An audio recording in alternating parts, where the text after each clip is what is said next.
قرآن ہے میرا رہنما، قرآن شفا ہے، نور ہے قرآن، جلا دل کی میرا قرآن، رضا رب کی میرا قرآن، قرآن قرآن۔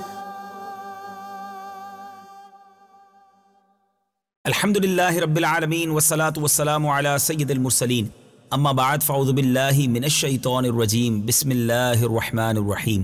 الصلاة والسلام علیک یا رسول اللہ وعلی آلک واصحابک یا حبیب اللہ، الصلاة والسلام علیک یا نبی اللہ وعلی آلک واصحابک یا نور اللہ۔ میٹھے میٹھے اسلامی بھائیوں اور مدنی چینل کے ناظرین، ایک بار پھر سلسلہ لے کر حاضر ہوئے ہیں، ایک قصہ ہے قرآن سے۔ قرآن ہے میرا رہنما، قرآن شفا ہے، نور ہے قرآن، جلا دل کی میرا قرآن، رضا رب کی میرا قرآن، قرآن قرآن۔ آج بڑا ہی انوکھا قصہ ہے، توکل کی بات کرنی ہے، مگر کمال توکل کی بات کرنی ہے۔ آج ہمارے سلسلے کا موضوع ہے توکل ہو تو ایسا۔ بھروسہ کیسا تھا، کس شخصیت کو کس پر بھروسہ تھا، ذرا دیکھیے، سنتے جائیے اور ایمان تازہ کرتے جائیے۔ حضرت ابراہیم علیہ السلام نے بت پرستی کے معاملے میں پہلے تو اپنی قوم سے مناظرہ کر کے حق کو ظاہر کر دیا، مگر لوگوں نے حق کو قبول نہیں کیا، بلکہ یہ کہا کہ کل ہماری عید کا دن ہے اور ہمارا ایک بہت بڑا میلہ لگے گا، وہاں آپ چل کر دیکھیں کہ ہمارے دین میں کیسا لطف ہے، کیسی بہار ہے، کیسی انجوائمنٹ ہے۔ اس قوم کا یہ دستور تھا کہ سالانہ ان لوگوں کا ایک میلہ لگتا تھا۔ وہ سارے لوگ ایک جنگل میں جمع ہوتے تھے اور دن بھر لہو و لعب یعنی فضول کاموں میں مشغول رہ کر شام کو بت خانے میں جا کر بتوں کی پوجا کرتے اور اس کے چڑھاوے اور مٹھائیوں اور کھانوں کو پرساد کے طور پر کھاتے۔ حضرت ابراہیم علیہ السلام قوم کی دعوت پر تھوڑی دور تو میلے کی طرف چلے، مگر پھر اپنی بیماری کا عذر کر کے واپس چلے آئے اور قوم کے لوگ میلے میں چلے گئے۔ پھر جو میلے میں نہیں گئے، آپ نے ان لوگوں سے صاف صاف کہہ دیا جو آپ نے کہا، وہ رب نے قرآن میں بیان کیا ہے۔ آئیے سنتے ہیں۔ وَتَاللَّهِ لَأَكِيدَنَّ أَصْنَامَكُمْ بَعْدَ أَن تُوَلُّوا مُدْبِرِينَ۔ ترجمہ: اور مجھے اللہ کی قسم ہے تم پیٹھ پھیر کر جاؤ گے تو اس کے بعد میں تمہارے بتوں کی بری حالت کر دوں گا۔ اور اس کے بعد آپ ایک کلاڑی لے کر بت خانے میں تشریف لے گئے اور دیکھا کہ اس میں چھوٹے بڑے بہت سے بت ہیں اور دروازے کے سامنے ایک بہت بڑا بت ہے۔ ان چھوٹے معبودوں کو دیکھ کر توحید الہی کے جذبے سے آپ جلال میں آ گئے اور کلاڑی سے مار مار کر ان جھوٹے خداؤں کو چکنا چور کر ڈالا اور سب سے بڑے بت کو چھوڑ دیا اور کلاڑی اس کے کندھے پر رکھ دی۔ آپ بت خانے سے باہر چلے آئے۔ قوم کے لوگ جب میلے سے واپس آ کر اپنی عبادت خانے میں گئے تو اندر جا کر حیران ہو گئے کہ جن کو ہم خدا مانتے تھے وہ تو سارے ٹوٹے پھوٹے پڑے۔ ایک دم سب بوکھلا گئے اور شور مچا کر چلانے لگے۔ ان لوگوں نے جو کہا وہ بھی قرآن میں موجود ہے، آئیے سنتے ہیں۔ من فعل هذا بآلهتنا إنه لمن الظالمين۔ ترجمہ: کس نے ہمارے خداؤں کے ساتھ یہ کام کیا ہے، بے شک وہ یقیناً ظالم ہیں۔ تو کچھ لوگوں نے کہا کہ ہم نے ایک جوان جس کا نام ابراہیم ہے اس کی زبان سے ہمارے خداؤں کو برا بھلا کہتے ہوئے ہم نے سنا ہے۔ قوم نے کہا کہ اس جوان کو لوگوں کے سامنے لاؤ، شاید لوگ گواہی دیں کہ اسی نے ہمارے ان خداؤں کو توڑا ہے، اسی نے ان خداؤں کو نقصان پہنچایا ہے۔ چنانچہ حضرت ابراہیم علیہ السلام بلائے گئے تو قوم کے لوگوں نے پوچھا کہ اے ابراہیم، کیا تو نے ہی ہمارے خداؤں کے ساتھ یہ سلوک کیا ہے؟ تو حضرت ابراہیم علیہ السلام نے فرمایا کہ تمہارے اس بڑے بت نے کیا ہوگا، کیونکہ کلاڑی تو اس کے کاندھے پر ہے۔ آخر تم لوگ اپنے ان ٹوٹے پھوٹے خداؤں ہی سے کیوں نہیں پوچھ لیتے کہ کس نے تمہیں توڑا ہے؟ اگر یہ بت بول سکتے ہوں تو انہی سے پوچھ لو، وہ خود بتا دیں گے کہ کس نے انہیں توڑا ہے۔ اب قوم نے سر جھکا لیا اور کہا کہ اے ابراہیم، ہم ان خداؤں سے کیسے اور کیا پوچھیں؟ آپ تو جانتے ہی ہیں کہ یہ بت بول نہیں سکتے۔ اب حضرت ابراہیم جلال میں آ گئے، تڑپ کر آپ نے کیا کہا اور بڑی عقل والی بات کی۔ سنیے کیا فرمایا۔ قال افتعبدون من دون الله ما لا ينفعكم شيئا ولا يضركم.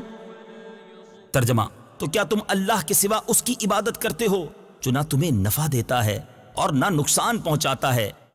اف لکم ولما تعبدون من دون اللہ افلا تعقلون.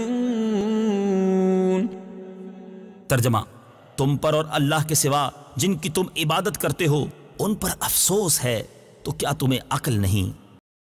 آپ کی اس حق گوئی کا نعرہ سن کر قوم نے کوئی جواب نہیں دیا، بلکہ شور مچایا اور چلا چلا کر اپنے ساتھیوں کو بلایا.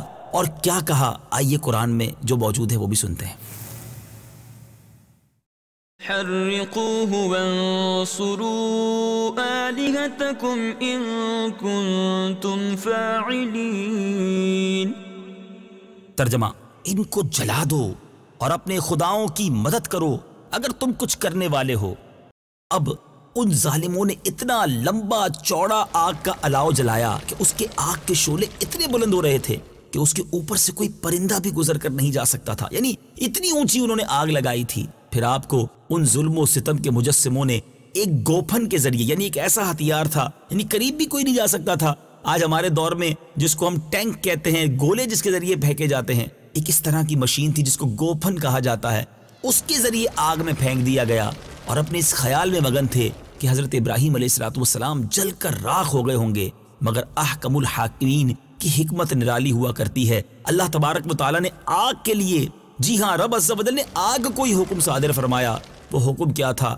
قرآن میں اس کا بھی تذکرہ ہے، آئیے سنتے ہیں. قُلْنَا يَا نَارُ كُونِي بَرْدًا وَسَلَامًا عَلَىٰ إِبْرَاهِيمَ.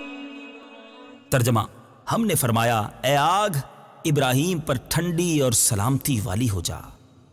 اے میرے میٹھے اسلامی بھائیوں، نتیجہ کیا ہوا جس کو قرآن ہی نے اپنے قاہرانہ لہجے میں کس طرح ارشاد فرمایا وہ بھی سن لیجئے.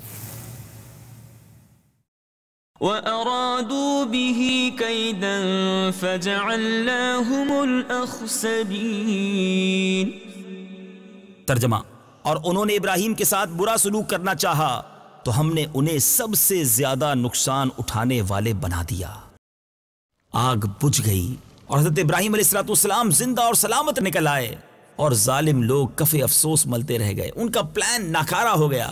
اے میرے میٹھے اسلامی بھائیوں، یاد رہے حضرت ابراہیم علیہ السلام کے توکل کا عالم کیا تھا کہ جب نمرود نے اپنی ساری قوم کے روبرو حضرت ابراہیم علیہ السلام کو آگ میں پھینک دیا تو زمین و آسمان کی تمام مخلوقات چیخیں مار مار کر بارگاہ خداوندی میں عرض کرنے لگی، خداوند تیرے خلیل کو آگ میں ڈالے جا رہے ہیں اور ان کے سوا زمین میں کوئی اور انسان تیری توحید کا علم بردار اور تیرا ماننے والا نہیں، لہٰذا تو ہمیں اجازت دے کہ ہم ان کی امداد اور نصرت کریں.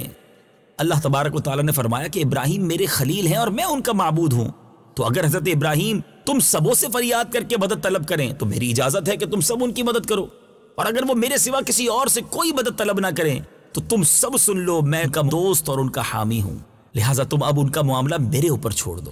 اس کے بعد آپ کے پاس پانی کا فرشتہ آیا، یعنی جب حضرت ابراہیم کو آگ میں ڈالا جا رہا تھا تو پانی کے فرشتے نے حاضری دی اور کہا کہ اگر آپ فرمائیں تو میں پانی برسا کر اس آگ کو بجھا دوں. اور پھر ہوا کا فرشتہ حاضر ہوا، اس نے کہا اگر آپ حکم دیں تو میں زبردست آندھی چلا کر اس آگ کو اڑا دوں. حضرت ابراہیم جو کہ خلیل اللہ ہیں، آپ نے ان دونوں فرشتوں سے کیا فرمایا؟ آپ نے فرمایا کہ مجھے تم لوگوں کی کوئی ضرورت نہیں ہے، مجھ کو میرا اللہ کافی ہے اور وہی میرا بہترین کارساز ہے. میرا رب جب چاہے گا جس طرح اس کی مرضی ہوگی میری مدد فرمائے گا. ایک روایت میں یہ بھی آیا کہ جب کافروں نے آپ کو آگ میں ڈالا اس وقت آپ نے یہ دعا پڑھی تھی، لا الہ الا انت سبحانک لک الحمد ولک الملک لا شریک لک. اب آپ آگ کے شعلوں میں داخل ہو گئے تو حضرت جبریل علیہ السلام تشریف لائے اور کہا کہ اے خلیل اللہ، کیا آپ کو کوئی حاجت ہے؟ آپ کچھ چاہتے ہیں؟ تو آپ نے فرمایا کہ مجھے تم سے کوئی حاجت نہیں ہے. پھر حضرت جبرائیل امین علیہ السلام نے کہا کہ آپ خدا سے اپنی حاجت عرض کیجئے. تو آپ نے کمال کا جواب دیا. آپ فرماتے ہیں وہ میرے حال کو خوب جانتا ہے، مجھے اس سے سوال کرنے کی کوئی حاجت نہیں ہے. اللہ، ذرا غور کیجئے توکل کیسا تھا، بھروسہ کیسا تھا. پھر نتیجہ کیا ہوا؟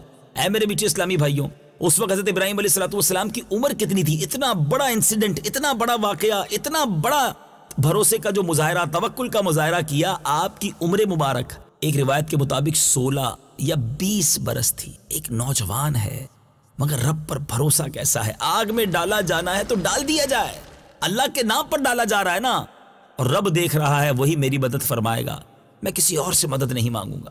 اس بارے میں اے میرے میٹھی اسلام بھائیو، علماء کرام مفسرین کے مختلف اقوال ہیں کہ اس عظیم الشان اتنی بڑی آگ میں آپ کتنے دن رہے؟ چند گھنٹے رہے؟ نہیں، بعض مفسرین کا قول ہے کہ 7 دنوں تک آپ آگ کے شعلوں میں رہے، اور بعض نے تحریر کیا کہ آپ 40 دن تک آگ میں رہے، اور بعض کہتے ہیں کہ 50 دن تک آپ آگ میں رہے. مگر اے میرے میٹھے اسلامی بھائیوں، اتنے دن آگ میں رہنے کے باوجود آپ کا بال بھی بیکا نہیں ہوا.